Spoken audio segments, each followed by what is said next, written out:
This is Rob Tebbutt for Boxing Social. Delighted to be joined here by Sonny Edwards. We're in the immediate aftermath of his brother Charlie Edwards' successful WBC World Flyweight title defence against Angel Moreno. Sonny, great performance by Charlie. Yeah, very good, mature performance. He got carried away a few times and he got bollocked by Grant because of it.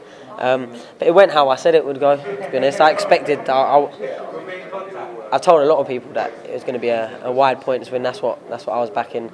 And I think it kind of set that pace quite early on. After the third or fourth round, even though Charlie was catching him some clean shots and hurting him, his instant response to carry on going forward, because he's very, very tough. And that we knew. He went a distance with Artem Dalakayan, who's a tremendous fighter. Like Eddie said before, he lost against a controversial decision against, I think, Abadi or whoever he fought for his European title. So we knew he was tough. Charlie sparred him and knew even when he gets caught, his answers coming forward and putting the pressure on and being rough. He's a very angry man. So we knew what was expecting. And that's maybe why that fight was a good fight, because it let Charlie show a lot and it gave him the rounds and experience, and he headlined in his hometown. Do you know what I mean? All the boxes are ticked, really. And apart from one or two clean shots, he didn't really get caught with too much. That fight won't take away years of his career. Do you know what I mean? It was really the perfect defence. And yeah, there's push on from now. The WBC have taken a big liking to Charlie.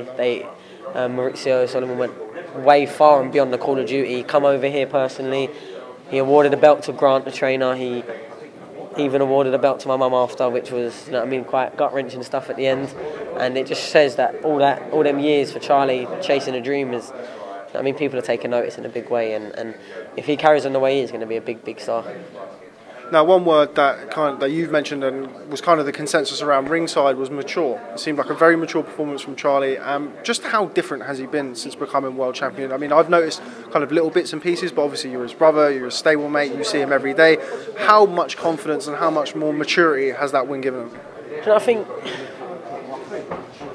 it's a weird one, because definitely so mature, but it's the doubts and sort of anxiety and that sort of, it's like weights have been lifted off his shoulders.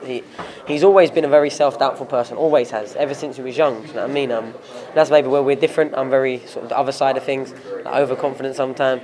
But yeah, he's always been quite, you know, deep down, and now he's proved it to everyone, I think, at what level he operates at, but he's also proved it to himself, and I think that's the biggest hurdle we needed to get over.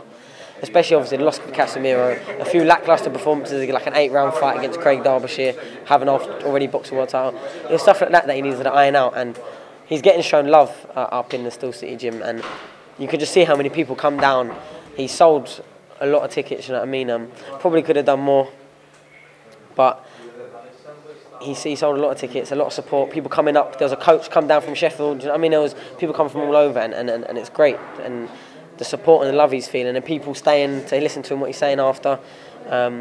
He's in a great position, and obviously we're not too sure what's next, because obviously Rosales has still got a rematch option, but I think there's a time limit on that.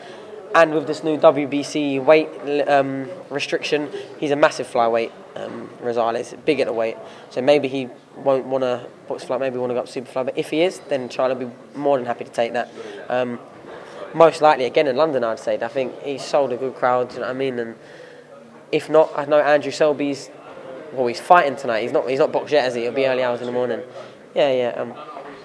And you'd expect him to come for it, but you don't know with these tough Mexicans, you know what I mean? You don't know, especially in Mexico. So yeah, that fight's there as well, and the fight's in the pipeline. And I think the biggest out of them all is the 2-weight world title challenge against Caliafai. And if Caliafai wants it, which I think is getting to the stage now where it's not what does Charlie Edwards offer me, it's a genuine domestic 2 world champions at the peak of their game. I think Cal's maybe on a downward slope on the back of his last couple of performances. They've not been great. Since he's won the world title, it's kind of been a bit down. So maybe now is his best chance. If he leaves it a couple more years, Cal's a lot older than Charlie. I think the fights have seemed to have taken out more. He had a much more busy amateur background.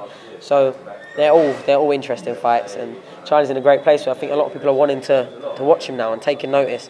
And that was a great card, really. Joshua Boatsi, Lawrence Okoli, and obviously Charlie, world champion, headlined.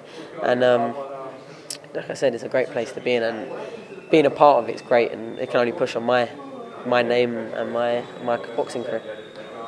That's kind of where I'm leading to, really. Just finally, how much of an inspiration is this for you to see your brother, who you're very, very close to, even for brothers? How big of an inspiration is this for you for your own goals in your own career?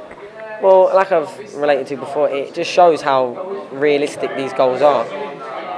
You know, when you're coming out of the amateurs game, you've got a lot of confidence, and everyone wants to be a world champion, believes they can be a world champion. But as you creep up, you realise the fights get harder. Do you know what I mean? And things get, things get more frustrating, and you're waiting for chances, and it's not all sunshine and rainbows. But the little streak me and Charlie have both had is great at the moment. Do you know what I mean? Like, obviously, there's always ups and there's always downs, and you expect them to come around the corner at some point, but we're just riding this wave at the moment, and we're just going from strength to strength. I think, so I'm fighting in 5 weeks today, and I think I'm going to put in a great performance. How I'm already sparring for coming back off injury, so we're flying. Do you know what I mean? The only rounds Charlie lost in that camp was the 3 rounds he done to me a few weeks ago. Nah, but in all seriousness, watching him and following in his footsteps is just a great place to be, and we've already got our little plan for me set out, and hopefully within 18, 24 months I'll be fighting for my own world title, and then hopefully he's still got his, and then we can be world champion brothers, and that'll be something, eh? Okay, well, Sonny Edwards, always a pleasure catching up with you, and a pleasure to spend some time around you this week. Thanks very much for speaking to Boxing Social. Catch up with you soon. No, thanks for having me on again, mate. Thanks.